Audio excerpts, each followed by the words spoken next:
Janë bërë 7 muaj që kur janë arrestuar 29 persona si pjesëmarrës në konfliktin në lagjen e trimave në Kumanov. Të arrestuarit ndodhen në paraburgim. Ata akuzohen për pjesëmarrje në organizata terroriste si dhe për terrorizëm, bazuar në nenin 394 të Kodit Penal të Maqedonisë. Prokuroria themelore me 4 nëntor ka ngritur akt akuz për ta, kurse mbrojtja akt akuzën e ka pranuar më 5 nëntor.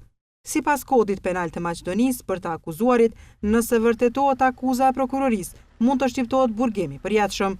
Artena Ademi Seine, avokate e 6 të akuzuarve, ka thënë për Tribuna Channel se procedurën e hetuesisë e kanë përcjellur shkeljet e të drejtave të pandehurve nga ana e prokurorisë. Ajo ka thënë se shkeljet e të drejtave u janë bërë edhe nga ana e gjykatës së procedurës paraprake.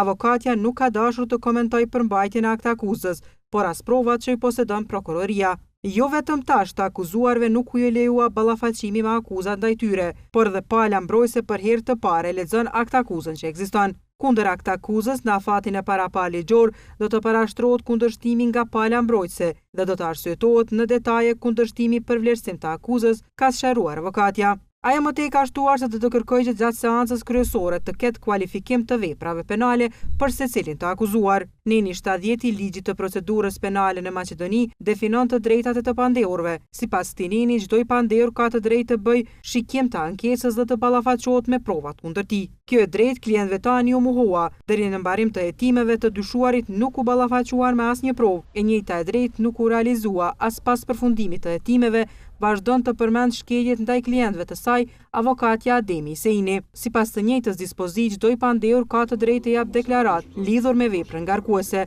por edhe kjo e drejtë është shkelur të akuzuarve. Edhe kushtet në të cilat vuajnë masën e paraburgimit nga momenti i arrestimit dhe kontrollet e parregullta dhe jo cilësore mjekësore sipas avokatës paraqesin trajtim njerëzor ndaj të akuzuarve.